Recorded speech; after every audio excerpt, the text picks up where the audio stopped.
राम राम राम राम।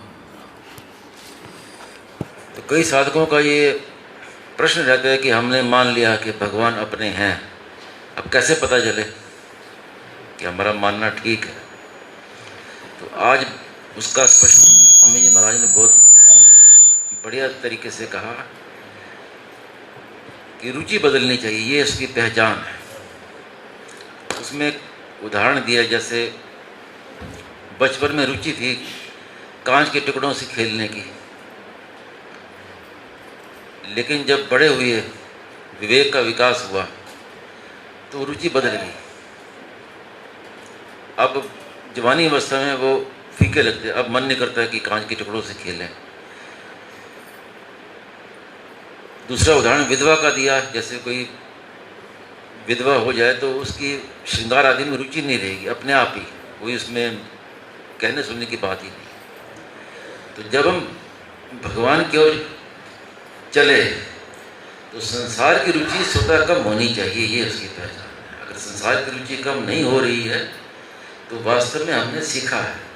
जैसे यहाँ से कोई दिल्ली जाए गाड़ी से, तो रास्ते में माइलस्टोन लगे रहते हैं, तो माइलस्टोन में जो है वो कम होनी चाहिए। अगर माइलस्टोन कम हो रहे हैं तो समझ लो हम ठीक दिल्ली रास्ते में ठीक जा रहे हैं, और हम जा रहे हैं और माइलस्टोन बढ़ रहे हैं तो रास्ता गलत है। तो ये थर्मामीटर क्या है साधक कि हम आगे बढ़ रहे हैं, कि संसार से अरुचि हो जाए, संसार पसंद ना आए, संसार में मन ना लगे। और उस विषय में महाराज ने उदाहरण दिया एक और साधु होने का। अब वो साधु के विषय में तो मेरा अधिकार नहीं मैं कुछ कहूँ, लेकिन स्वामी जी महाराज ने जो बात की वो क्या सुना रहा हूँ, वो तो कह सकता हूँ, क्षमा मांगता हूँ पहले से, कि जो सच्चे हृदय से साधु हो गया, सब उसने छोड़ दिया, उसके बाद महाराज ने कहा कि 12 वर्ष बीत जाए लेकिन घर से कोई समाचार नहीं आए, पत्र ना आए, कभी घर की याद ही ना आए, और घर वाले एक साथ सब मर जाए, एक की तो बात दूर रही, सब एक साथ मर जाए तो भी असर ना पड़े, तो वो साधु हुआ है। रुचि बदलनी चाहिए। तो उसका ये बड़ा अच्छा उदाहरण है साधु को जो दिया है समझने के लिए, कि साधु हो गए लेकिन रुचि नहीं बदलती। आजकल ये देखा जाता है, जैसे पहले रुचि थी कि मेरा मकान हो तो मकान बना लिया, लेकिन साधु बन गए तो फिर अपने आश्रम बना लिया, रूप बदल गया, रूप बदला लेकिन रुचि नहीं बदली। पहले बेटों में पुत्रों में मोह था, वो बेटे की जगह वो चेले आ गए, और साधु में भी होता है कि ये चेला, ये पोता चेला, उसमें पोते में मोह है, यहाँ पोता चेला हो गया, तो रूप बदल गया लेकिन रुचि नहीं बदली। तो इसलिए स्वामी जी महाराज ये कहते थे कि साधुओं के लिए कि जैसे आप संसार में सब कुछ छोड़ के साधु बन गए, ऐसे यहाँ सब कुछ छोड़ के साधु बन जाओ, मतलब साधु से साधु बन जाओ। तो ये बड़ा एक स्पष्ट उदाहरण है कि असली बात जो है कि रुचि बदलनी चाहिए। अगर हम साधना में लगे हैं, घर छोड़कर यहाँ आए हैं, साधक लगे हैं और साधक कहलाते हैं, तो रुचि बदलनी चाहिए, व्यवहार बदलना चाहिए, हर चीज़ बदलनी चाहिए।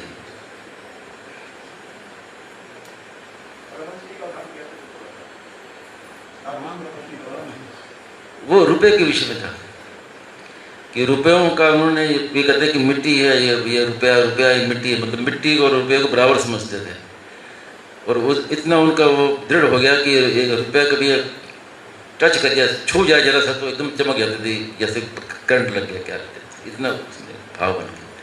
तो वो उदाहरण दिया कि ऐसी अरुचि होनी चाहिए। अब इस विषय में स्पष्ट हो गया होगा, अब इसमें कुछ नहीं समझ बात आई तो आप बता पूछ लीजिए।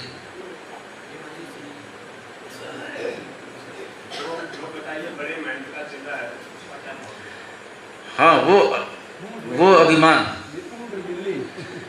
वो माई को उदाहरण दिया कि झोपड़ी में कुटिया में रहती थी, तो अंदर एक बिल्ली आ गई तो बिल्ली मर गई, तो बिल्ली मर गई तो वो बाहर गई ढूंढने के लिए कि कोई आदमी को कहें जरा बिल्ली को उठा के बाहर ले जाए। तो जब बाहर गई तो पीछे क्या कि एक ऊँट आया, वो बीमार था। जब ऊँट आया तो उस कुटिया में ऊँट ने घुसने की कोशिश की अंदर, तो वही मर गया, ऊँट मर गया। तो अब वापस आई तो देखा तो ऊँट मरा पड़ा। तो बिल्ली को तो उठा के फेंक दिया, ऊँट को कौन उठाए। तो ये जो अभिमान हो जाता है ना, कि पहले अभिमान तो कम नहीं है, और फिर पढ़ लिख गए, बड़े गुरु के पास चले गए, बड़े महात्मा के पास चले गए, वेदांत पढ़ गए, प्राय वेदांत आजकल पढ़ते हैं, तो एक अभिमान हो जाता है।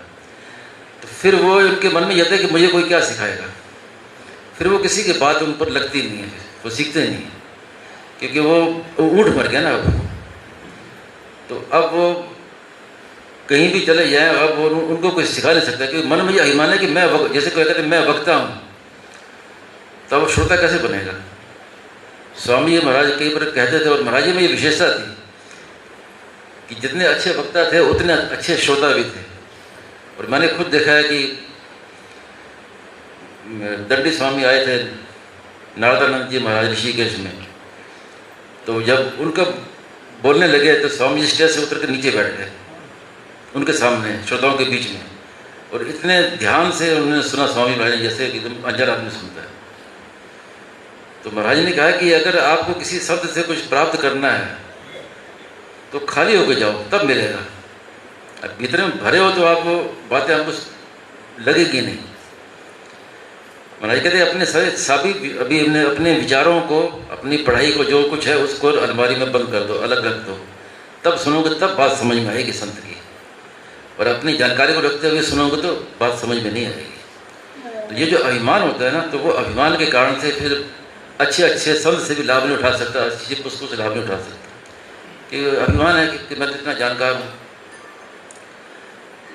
महाराज जी ने यहाँ तक कहा है कि मेरे सत्संग में कई लोग आते हैं, लेकिन कईयों के जैसे अभिमान हो जाता है कि हम तो स्वामी जी के सत्संगी हैं, हम तो स्वामी जी के सत्संगी हैं, और दूसरे के प्रति हीन भावना होती है कि ये तो ये क्या जानते हैं, हम जानते हैं, ये क्या जानते हैं। तो स्वामी जी बोले कि वो सत्संग में भी उसको कुसंग का फल मिलेगा उसको, उसने सत्संग नहीं किया, कुसंग किया।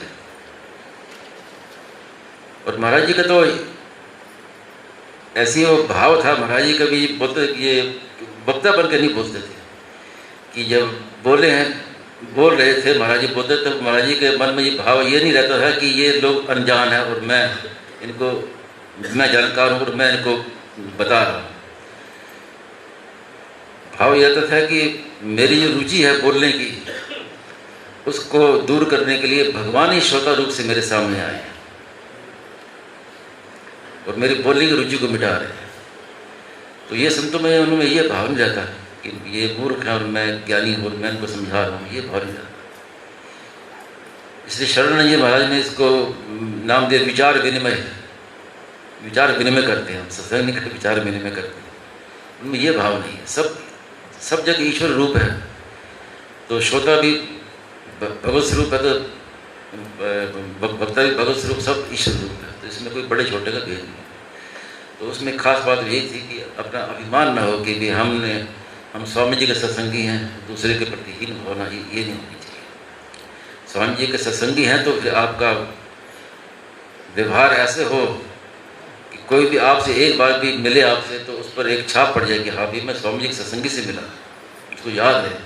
ऐसा सुंदर व्यवहार, ऐसा ना हो कि भाई वो आए आश्रम में वो कैसे व्यवहार करते हैं, दूसरे को कुछ समझते नहीं, उसकी हर क्रिया से दूसरे को सुख मिलना चाहिए, कष्ट नहीं हो बिल्कुल भी। कोई सो रहा है तो ये ना हो कि भाई वो सो रहा है और हम अपना भजन कर रहे हैं, कीर्तन कर रहे हैं, नहीं, वो सो रहा है तो उसकी नींद खराब ना हो, उसका पूरा ख्याल रखें। मेरी किसी भी क्रिया से किसी को जरा से भी कष्ट ना हो, तकलीफ ना हो, तो तब समझेंगे कि हाँ अब ये साधक है, अब स्वामी साथ रहे हुए, आपका असर पड़ना चाहिए ना इस बात का। खाली अभिमान हो जाए तो फिर वो लोड और पतन करेगा। इतने बड़े संत के साथ रहकर भी और फिर हम अपना पतन करें तो कितने शर्म की बात है। तो मूल बात वही है कि रुचि नहीं बदली है तो फिर ये आपने खाली सीख लिए बातें, सीखी हुई बात काम नहीं आती। सीखा हुआ होता है, एक सीखा हुआ होता है, एक समझा हुआ होता है, एक अनुभव होता है। तीन बातें महाराज जी बताते थे। सीखा हुआ क्या है कि जैसे छोटी बच्ची है तो उसने सीख लिया कि ये मेरी माँ है। अब माँ क्यों है ये उसको पता नहीं है। अब छोटी बच्ची को क्या पता माँ क्यों है। बच्चे से पूछो कि तेरी माँ क्यों है तो वो उसके प्रश्न उसको छुएगा ही नहीं। माँ क्या किसके क्या पता, मेरी माँ है बस। तो ये उसने सीख लिया। जब बड़ी होती है तो फिर वो समझती है कि माँ क्यों है मेरी, कैसे इसने मुझे जन्म दिया, इसलिए मेरी माँ है, ये समझ में आ गई। और जब उसका विवाह हो जाता है, उसका अपनी संतान होती है, तो फिर अनुभव हो जाता है कि ऐसे माँ ने मुझे जन्म दिया। तो ये सीखा हुआ जाना हुआ अनुभव किया। और समझने पर भी महाराज जी ने एक बात कही थी, कई बार मेरे से कहते थे कि किसी भी बात को समझो तो ठीक तरह से समझ जाओ। अगर किसी बात को हम ठीक तरह से समझ गए तो जितना समझा है वहाँ हमारी स्थिति अपने आप हो जाएगी, करनी नहीं पड़ेगी। ये पहचान है।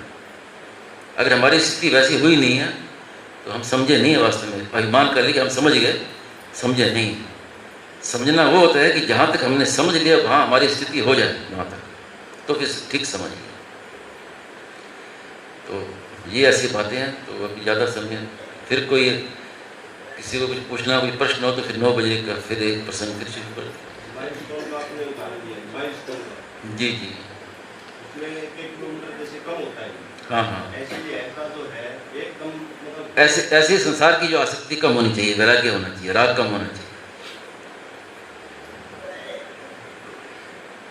ये पहचान है उसकी।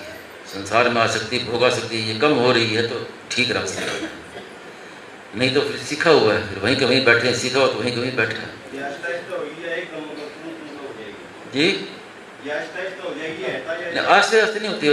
एक बार स्वीकार कर लिया, एक बार मान लिया तो बस फिर तुरंत असर शुरू हो जाएगा उसका। 2 बार क्या कहेंगे आप? अब मैं भगवान कहूँ, एक बार स्वीकार कर लिया, और दोबारा क्या कहेंगे?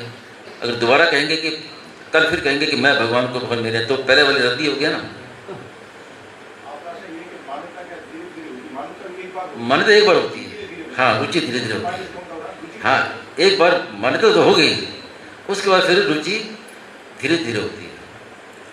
इस विषय में जैसे महाराज ने उदाहरण दिया कि एक तत्वज्ञ होता है और एक होता है तत्वनिष्ठ, एक होता है तत्वज्ञानी, एक होता है तत्वनिष्ठ। ये बात बहुत कम पुस्तकों में मिलती है कि तत्वज्ञान होने के बाद भी तत्वनिष्ठा बाकी रहती है।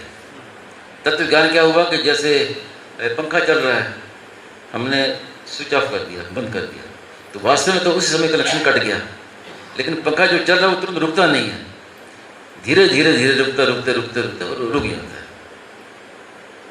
ऐसी कोई वृक्ष है, पेड़ हमने काट दिया तो वास्तव में तो पेड़ कट गया, खत्म हो गया, लेकिन उसकी पत्तियां हरी रहती हैं, कुछ दिन तक हरी रहती है, धीरे धीरे धीरे करके सूख जाती है। तो ऐसी तत्व ज्ञान तो तत्काल हो जाता है, तत्व निष्ठा जो है वो फिर धीरे धीरे अपना हो जाती है। तो ऐसी ही ये स्वीकृति एक बार होती है, उसका फिर धीरे धीरे अपना उसका असर शुरू हो जाता है। मान्यता तो एक बार होती है और सदा के लिए होती है, और अनुभव भी एक बार होता है और सदा के लिए होता है। यदि ज्ञातो न पुनर्भवम्।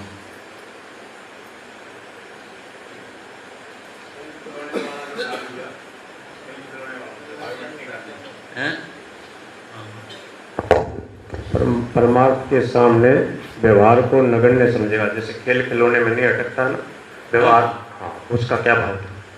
उसका ये वही रुचि मिल गया कि बचपन में हमारा बड़ा महत्व था, कांच के टुकड़ों में बड़ा महत्व था। इतना महत्व होता है कि मुट्ठी से पकड़ लेते हैं, कोई छुड़ाता है तो छोड़ते नहीं, इतनी महत्व की चीज़ है।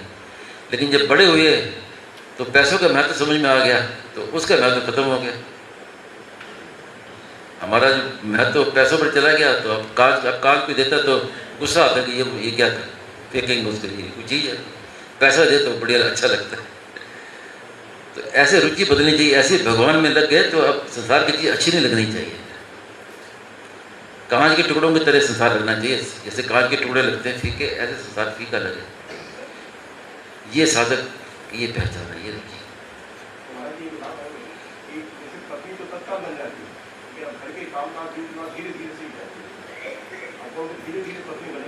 हाँ, वो तो विवाह तो एक बार होता है। पति ने, ब्राह्मण ने कह दिया, उसी समय हो गया संबंध, लेकिन धीरे धीरे फिर वो महाराज जी कई बार सुनाते थे ना कि धीरे धीरे वो दादी परदादी बन गई, तो उसके बाद कोई बहू आती है तो कोई खड़बड़ करती है तो कहती है ये मेरी बहू ने घर बिगाड़ दिया। उसको ये याद नहीं कि मैं भी तो बहू थी, मैं भी तो पढ़ाई हूँ, मैं कुछ यहाँ की हूँ, मैं भी तो पढ़ाई हूँ, लेकिन वो याद नहीं रहता। इतना दृढ़ता हो जाती है कि सब भूल जाती है कि मैं भी बाहर से आई हूँ, ये मेरे ही घर है, मेरे सब कुछ, तो दृढ़ता प्राप्त होती है। लेकिन स्वीकृति बस पक्की होनी चाहिए। अगर स्वीकृति में ढलाई है तो फिर वो वर्षों तक वैसे बैठे रहो। नारायण नारायण।